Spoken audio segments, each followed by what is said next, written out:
Estamos de volta, senhores, com o nosso terceiro bloco, tratando agora do procedimento de ausência. O procedimento de ausência, ou se você preferir, o procedimento de declaração de ausência, enfim, é um procedimento lento e extremamente burocrático, que é dividido em 3 fases. Primeira fase é a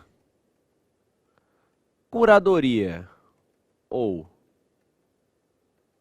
arrecadação.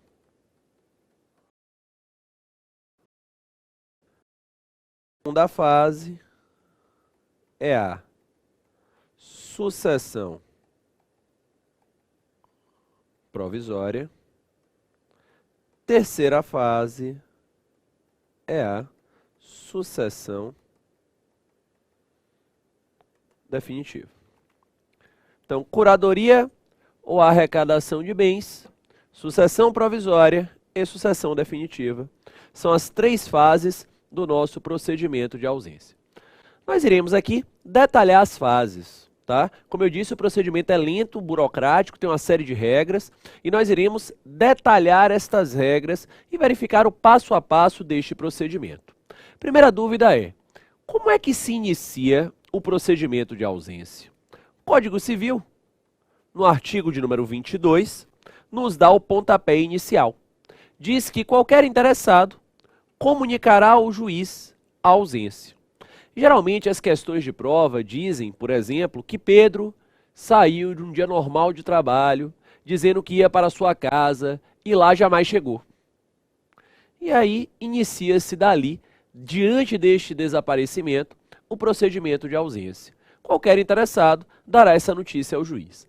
Muita gente me manda dúvida lá na sua mensagem dizendo assim: mas professor, não teria um prazo mínimo de desaparecimento? Porque eu vi uma vez em um filme que tem que ter 30 dias, o outro já viu um outro filme que são 72 horas, cada um vê um filme diferente, né? Então, professor, tem algum prazo mínimo? A lei não trata. A lei não trata, a lei não regula. Mas o que eu costumo sempre dizer é que quando alguém desaparece, a primeira medida não costuma ir correndo, aí você ir correndo ao Poder Judiciário, ajuizar uma ação de ausência. Essa não costuma ser a primeira medida. A primeira medida, geralmente, é uma queixa na polícia, né? Para tentar localizar o cidadão, afixa cartazes, vai na imprensa, etc., coisa e tal. Geralmente, quando se inicia o procedimento de ausência, já é um desaparecimento de um período mais largo, de um período maior. Então dizia, alguém dará notícia lá, algum interessado, acerca do desaparecimento. O que é que o juiz fará? Diz o artigo 22. O juiz vai declarar a ausência, vem comigo na tela, ele vai declarar a ausência e ele então vai nomear curador. Curador para administrar os bens do ausente. Então o juiz vai declarar a ausência e vai nomear um curador para que este curador administre os bens do ausente. Você aqui não vai me cair na pegadinha da prova. O curador não é para a pessoa do ausente. Afinal de contas, o ausente está ausente, não tem como ser curatelado, cuidado por ninguém. O cidadão está sumido, não é verdade? O curador será para o patrimônio do ausente. É o cidadão que será responsável por arrecadar aqueles bens e tomar conta deles, haja vista o desaparecimento. Mas vem cá, quem será este curador? Vem comigo na tela novamente. Quem é que vai ser esse curador? O artigo 25 do Código Civil, ele nos traz uma lista preferencial de quem será este curador. Então, o artigo 25, eu dizia, nos traz uma relação de preferências, uma lista preferencial de quem vai ser este curador. Encabeçando a lista, eu tenho o cônjuge que não esteja separado de fato há mais de 2 anos e nem divorciado. Se não for o cônjuge, virão os pais. Se não forem os pais, seguindo na lista, os descendentes, preferindo os mais próximos em relação aos mais remotos. Se não forem os descendentes, alguém da confiança do juiz, que nós costumamos chamar nas provas de curador dativo, porque é alguém eleito pela vontade, pela confiança do juiz. Então você tem essa lista de preferências, tá? Encabeçando a lista o cônjuge, eu dizia, desde que não esteja separado de fato há mais de 2 anos e nem judicialmente. Depois, os pais. Depois, os descendentes, preferindo os mais próximos em relação aos mais remotos. E depois, o curador dativo, que é alguém da confiança do juiz. Este curador, como já narrado, vai tomar conta, vai administrar os bens do ausente. Ok. Quanto tempo durará a curadoria de bens?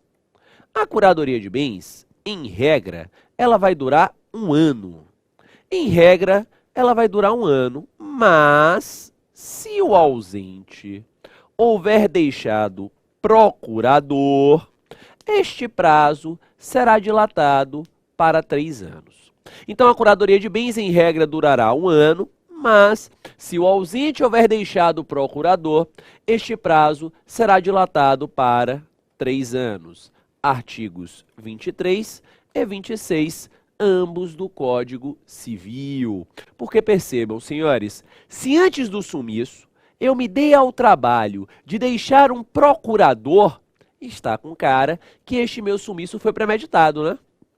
Devia dinheiro na praça, briguei com minha mulher, ó, sumi. E deixei um procurador para tomar conta do meu patrimônio. Tá meio esquisito.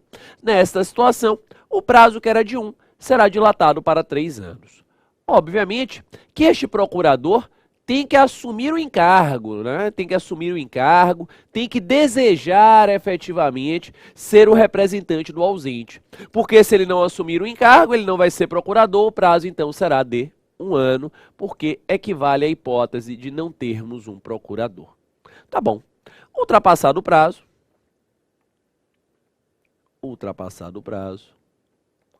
um dos legitimados do artigo 27 do Código Civil vai requisitar a conversão da curadoria de bens em sucessão provisória. Então, um dos legitimados do artigo 27 do Código vai pleitear a conversão da curadoria de bens em sucessão provisória. Tá, quem é que está lá no 27? Nós temos cônjuge, credores e herdeiros do ausente. Cônjuge, credor ou herdeiro do ausente. Um destes legitimados vai pleitear a conversão da curadoria de bens em sucessão provisória. Ok. Luciano, e se ninguém do 27 pleitear? E se nenhum dos legitimados do 27 pleitear? Se ninguém do 27 pleitear, o artigo 28 do Código Civil nos diz que o Ministério Público poderá fazê-lo. Então, se ninguém do 27 pleitear, diz o artigo 28 do Código Civil, o Ministério Público poderá fazê-lo, porque é uma questão, senhores, que envolve um desaparecimento, na verdade, tem um quê público. Ok. Da decisão do juiz, vem lá comigo na tela, da decisão do juiz que ordenar a conversão da curadoria de bens em sucessão provisória, será contado o prazo de 180 dias. Então, na decisão do juiz que ordenar a conversão da curadoria de bens em sucessão provisória, será contado o prazo de 180 dias. E aí, 180 dias depois, você adentrará, enfim, na fase da sucessão provisória. E o que é a sucessão provisória? A sucessão provisória é uma sucessão precária. É uma sucessão precária, é uma sucessão provisória do patrimônio. Se ela é precária, se ela é provisória, nos diz o artigo 31 do Código Civil que, em regra, repito, em regra, o sucessor não poderá desfazer-se dos bens do ausente. Em regra, o sucessor não terá como se desfazer dos bens do ausente. Não tem como fazer isso, porque a sucessão ela é provisória, a sucessão ela é precária. Eu apenas poderei alienar bens do ausente se for para fins de desapropriação ou se houver decisão, autorização judicial. Mas, em regra, não posso vender o bem de alguém que eu estou recebendo apenas a título provisório. Em sendo a sucessão provisória, me diz o artigo 30 do Código Civil, o sucessor provisório, para adentrar no patrimônio do ausente, haverá de dar uma caução. haverá de dar uma garantia. Então, o sucessor provisório, para adentrar no patrimônio do ausente, eu dizia, tem que dar uma caução, tem que dar uma garantia. Luciano, qual é o valor da caução, qual é o valor da garantia? O juiz que determinará. Ele vai levar em consideração qual é o lastro do patrimônio para tanto, e aí, amigo, ele vai dar lá a garantia, e aí, meu amigo, ele vai dar lá esta caução determinada pelo juiz. Ok, volta comigo na tela. Em sendo uma sucessão provisória, o sucessor provisório haverá de fazer a guarda de 50% dos frutos. Então, ele deve fazer a guarda de 50% dos frutos para a hipótese de retorno deste ausente. Então, ele deve guardar lá 50% dos frutos para a hipótese de retorno do ausente. Fiquem atentos à pegadinha. Qual é a pegadinha? Descendentes, ascendentes e cônjuge, descendentes, ascendentes e cônjuge, não estão obrigados nem à guarda dos frutos e nem à caução. Descendentes, ascendentes e cônjuge não estão obrigados nem a fazer guarda de frutos e nem caução. Por quê? Porque estes três sujeitos são o que nós chamamos de herdeiros necessários. São aqueles que necessariamente, na regra geral, herdarão o patrimônio do ausente. Então não se exigirá deles nem a caução e nem a guarda dos frutos. Quanto tempo demora a sucessão provisória? 10 anos. Sucessão provisória demora 10 anos. Nossa, é um tempo bastante largo, né? Eu disse que o procedimento era lento, que o procedimento era burocrático. 10 anos. Vencidos os 10 anos, você adentrará na sucessão definitiva. Sucessão definitiva, que é a transmissão definitiva do patrimônio. Então, você adentra na sucessão definitiva, você terá aí, eu dizia, a transmissão definitiva do seu patrimônio. Ok? Gente, em sendo a sucessão definitiva, a caução eventualmente dada, os frutos eventualmente guardados, serão liberados para os sucessores, né? Porque a sucessão aí já será uma sucessão definitiva. O sucessor poderá vender bens, doá-los, fazer o que quiser, porque passa a ser o proprietário, em tese, definitivo daqueles bens. Sobre o procedimento de ausência, eu tenho algumas observações.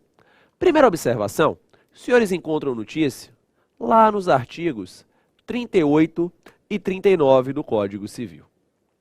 Se o ausente contar com mais de 80 anos, se o ausente contar com mais de 80 anos, e há mais de 5 anos datam as suas últimas notícias, então se o ausente tinha mais de 80 anos de idade, e há mais de 5 datam as suas últimas notícias, você poderá adentrar, diretamente na sucessão definitiva. Então você pode adentrar diretamente na sucessão definitiva, porque perceba, amigo, o cidadão já tem mais de 80 anos. Se você fosse seguir o procedimento normal, vem comigo na tela, você teria no mínimo 1 ano de curadoria de bens e 6 meses, e mais 10 anos da sucessão provisória. Já estamos a tratar de 91 anos e 6 meses, né?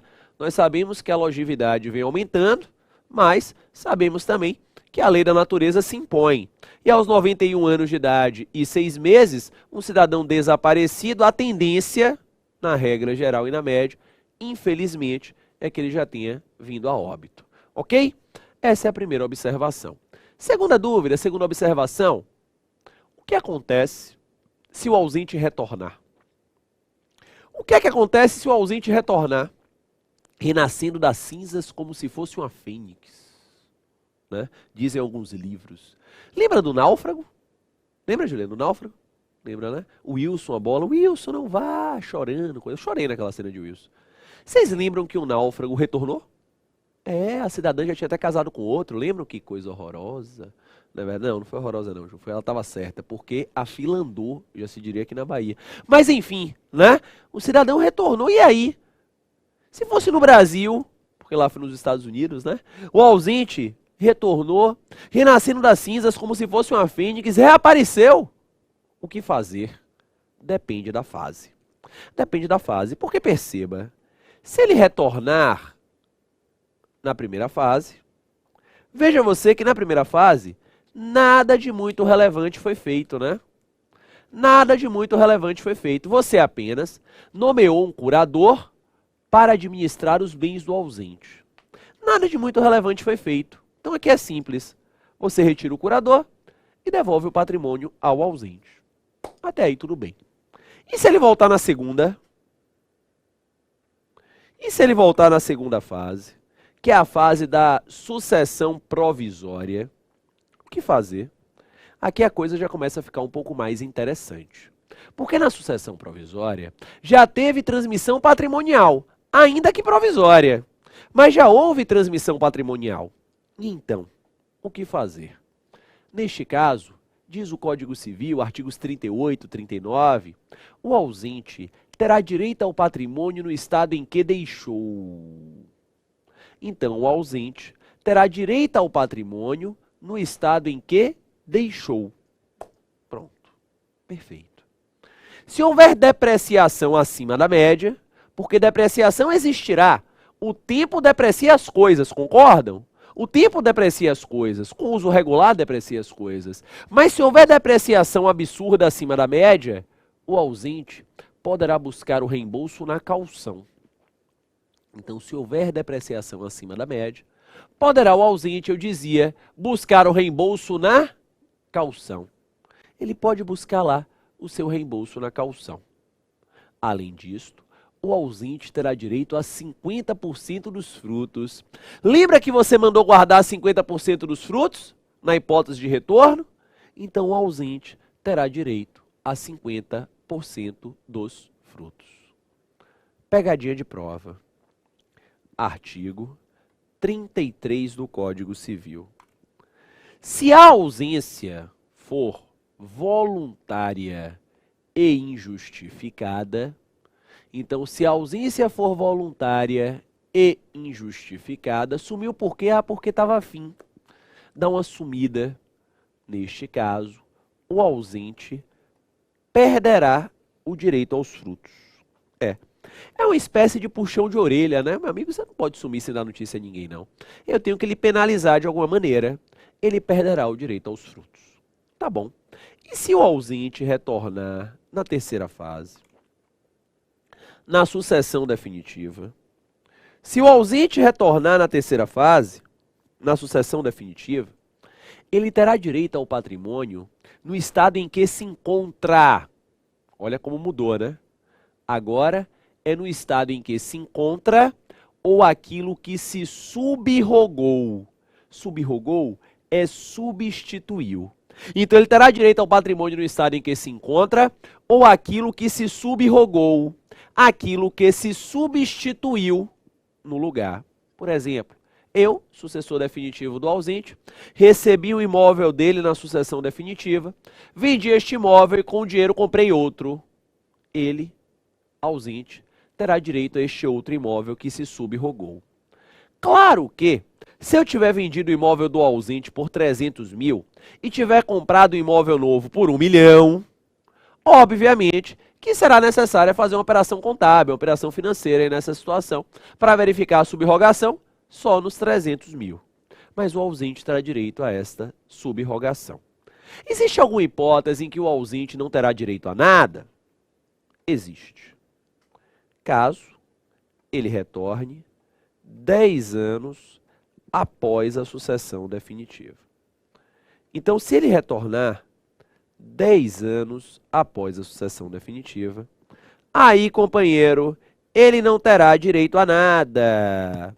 Aí ele não terá direito a nada, porque aí também tem a santa paciência, né? Fazer uma conta rápida aqui.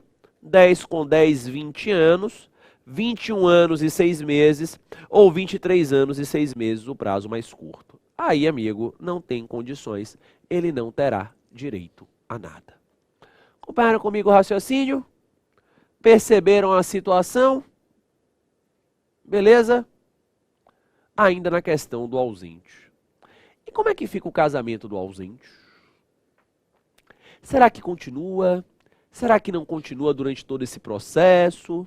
Como é que fica? O artigo 1571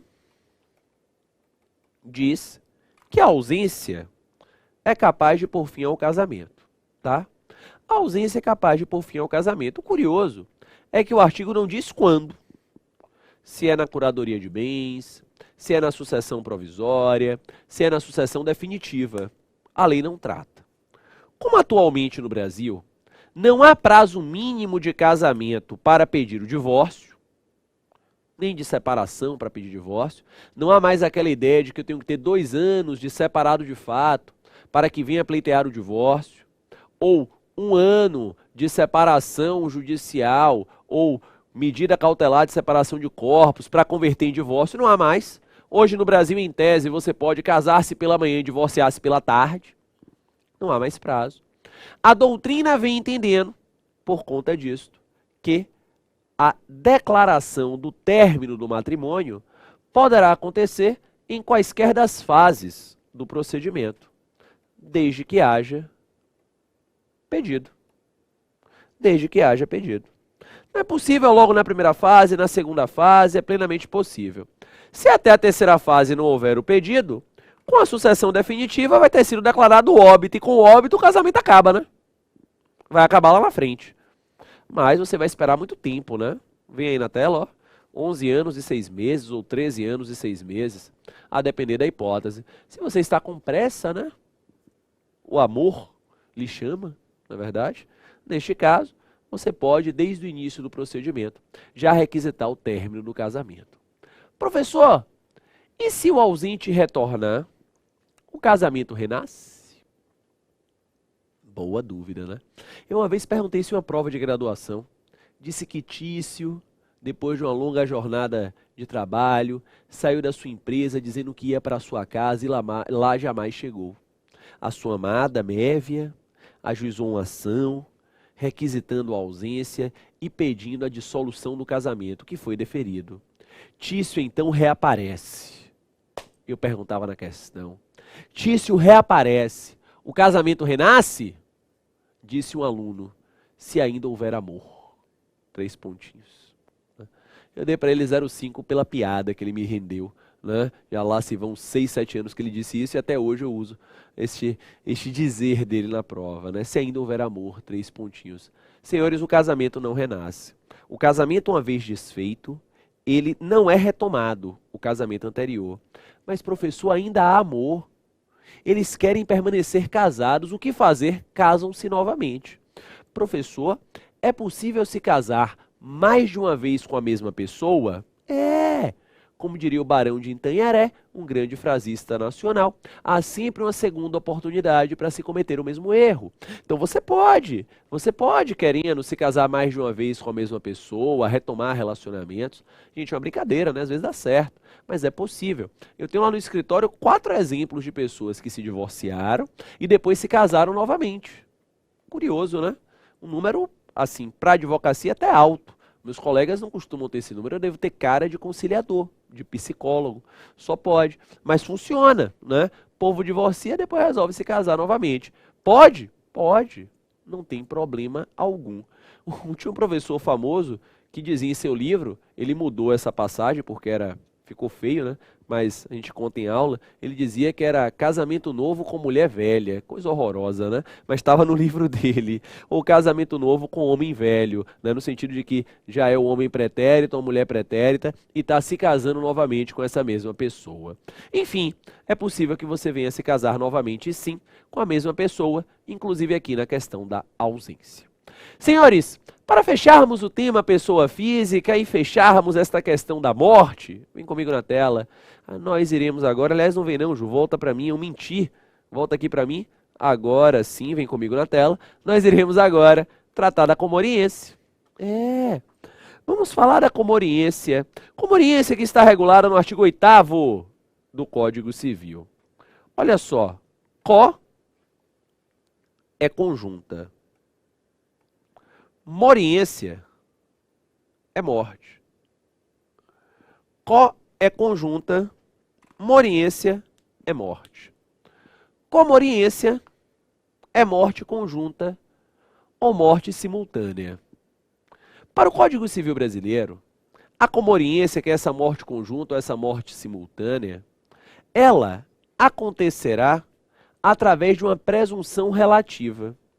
Ela acontecerá através de uma presunção relativa, olha aí na tela, quando dois ou mais indivíduos falecerem na mesma ocasião, não se podendo averiguar quem precedeu. Então, comoriência é a morte conjunta. O Código Civil aplica com uma presunção relativa de morte conjunta, quando dois ou mais indivíduos falecerem na mesma ocasião, não podendo se precisar quem morreu primeiro. Trata-se desta presunção relativa. A presunção relativa em direito também é chamada de juris tantum, tá? E ela é assim chamada de relativa ou juris tantum porque ela admite prova em contrário. Se a perícia conseguir precisar quem morreu primeiro, vale a perícia. Se a perícia não conseguir precisar quem morreu primeiro, serão declarados comorientes estas duas ou mais pessoas que faleceram na mesma ocasião. Dúvida doutrinária relevante, vem comigo na tela, é o que significa a expressão mesma ocasião. Esta é uma dúvida doutrinária relevante. O que significa, o que quer dizer a expressão mesma ocasião?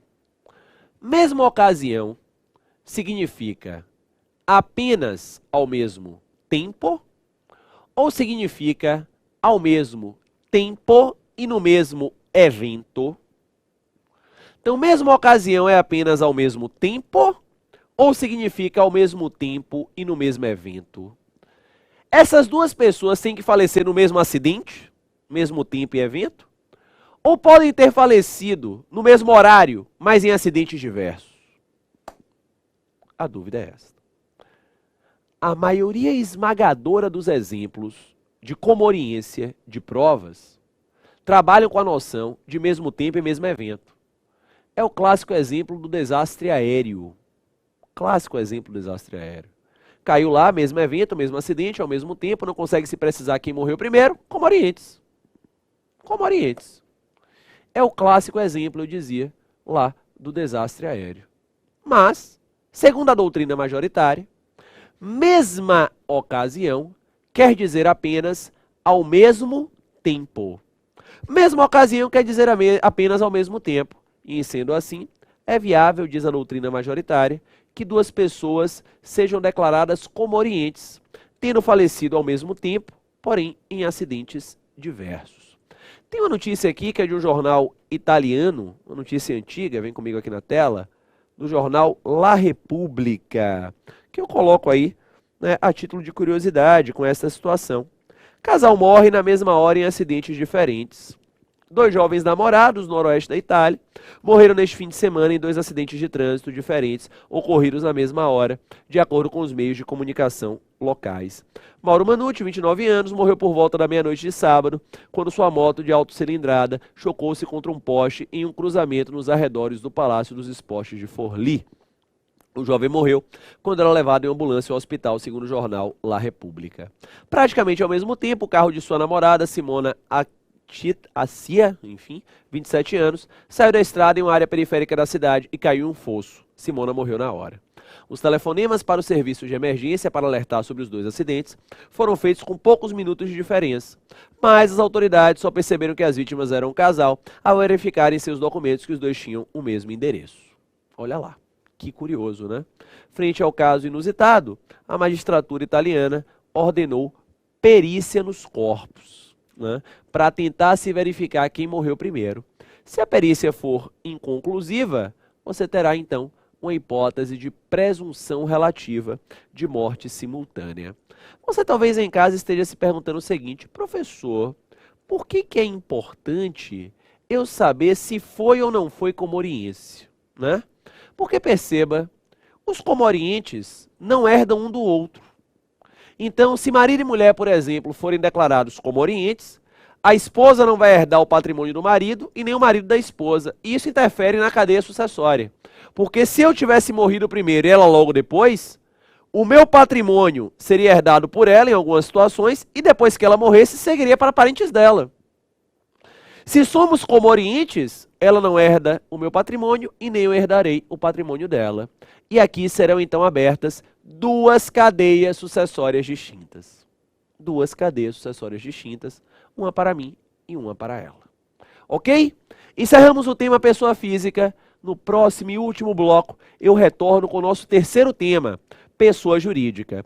Para você, você já pode ir, se quiser dar uma pausada agora no vídeo, já pode ir lá resolver o seu primeiro dever de casa. Nós temos um dever de casa de pessoa física. Resolve lá. Depois me diz como você foi, se mandou bem, se não mandou tão bem assim, para nós irmos aprofundando. Próximo bloco, pessoa jurídica. Até daqui a pouco.